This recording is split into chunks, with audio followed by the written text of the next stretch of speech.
hang on a second.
So brutally in a developed society like Canada or the United States?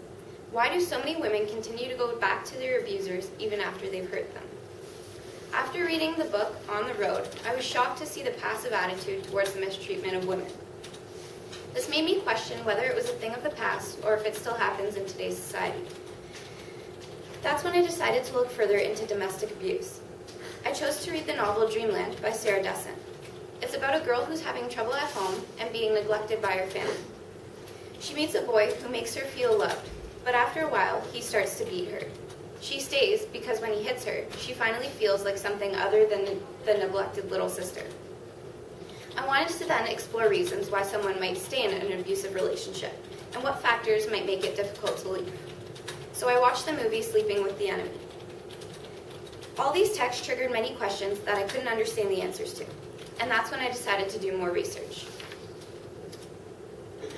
There are many factors affecting a woman's decision to stay or leave an abusive relationship. Firstly, a woman's financial dependence weighs heavily on her decision to leave or stay.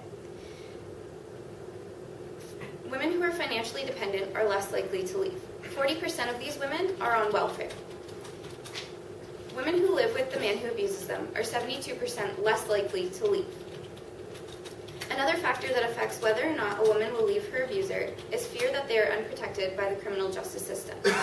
In the movie Sleeping with the Enemy, the main character, Laura, is afraid that if she leaves her abuser, Martin, that he will come after her and kill her, and that she will be unprotected. So she's forced to change her entire identity and pretend that she's dead. But in the end, her husband finds her anyway. Battered women's health may be affected by several emotional responses to the violence as well, impacting whether they leave or stay. Some of these emotions are fear, self-esteem, and feelings of responsibility. Battered women may not leave because violence may lead the victim to experience intense, crippling fear for herself and for her family's safety. That then led me to question whether every woman wants to leave. In the novel Dreamland, the main character, Caitlin, said, "I could have just gotten out of the car and walked up to my house, leaving him behind forever.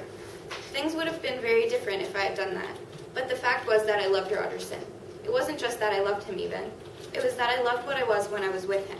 Not a little sister, not the pretty girl sidekick, not the second runner-up."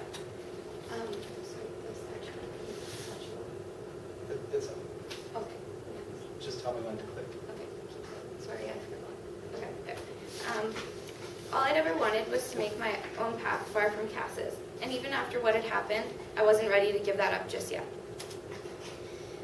Through my research, I also discovered that physical abuse is similar to drug abuse in many ways.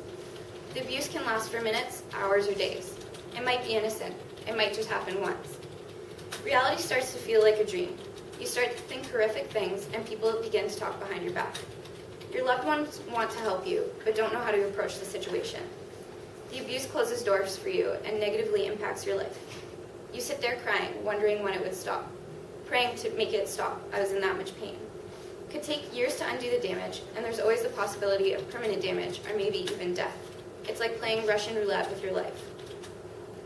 Mental abuse also plays a huge role in the reason why so many women stay in abusive relationships.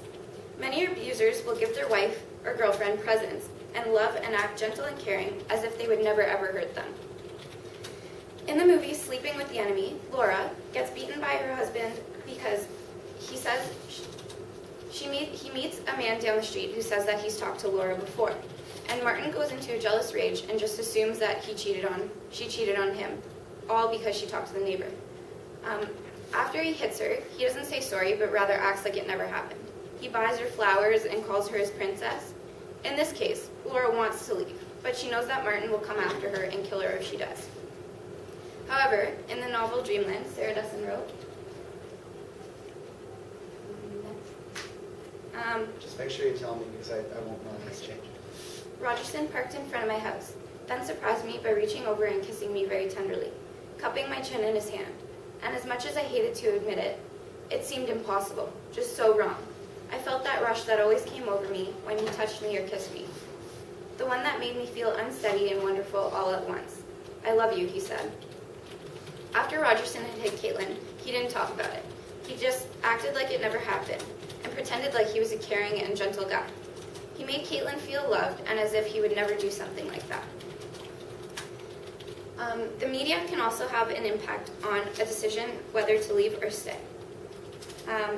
Taylor Armstrong of Real Housewives of Beverly Hills was beaten by her husband. She stayed in a relationship with him even though she had a 5-year-old daughter who witnessed the abuse all the time. Many people couldn't understand why she stayed, but she claimed that she loved him and didn't want to leave. Another very famous case of domestic abuse in the media is Chris Brown and Rihanna. After Chris Brown had beaten Rihanna, she went on Oprah and said, because as angry as I was, as angry and hurt and betrayed, I just felt like he made that mistake because he needed help. And who's going to help him? Nobody's going to say he needs help. Everybody's going to say he's a monster without looking at the source. And I was more concerned about him.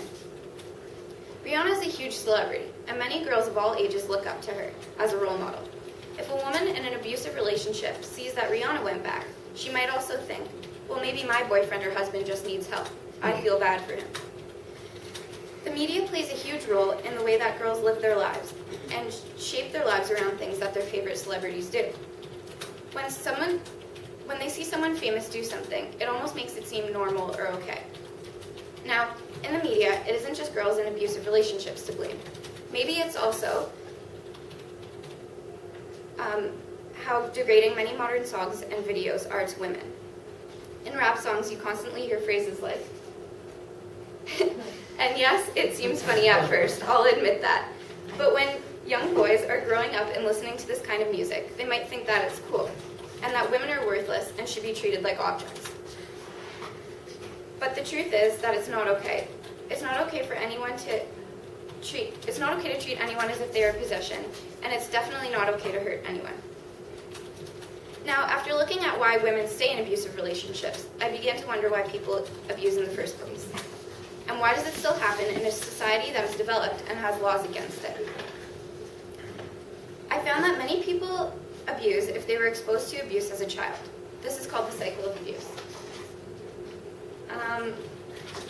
In the novel Dreamland, Rogerson, Caitlin's boyfriend, beats her, but at home he's beaten by his father.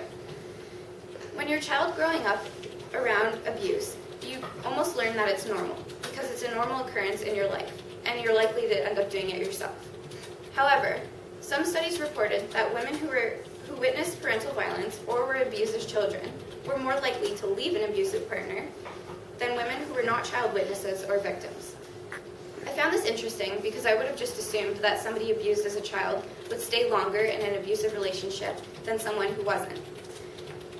However, maybe they leave because they realize how painful abuse can be physically and emotionally, and they know that they need to get out before it gets worse. In conclusion, through my research, I found that there's no real answer as to why someone might leave or stay in an abusive relationship, because the situation is so different for each person. For many women, a household is a jail cell. Sometimes there's no way out, no easy escape, and often it takes years to be able to get away. And for some, it's not just their household that's like a jail cell, but also their mind. They might be trapped inside of their own emotions and their own attachments to their abuser. So next time you hear of a woman in an abusive relationship and you think, well, why doesn't she just leave? Remember that it's never that simple.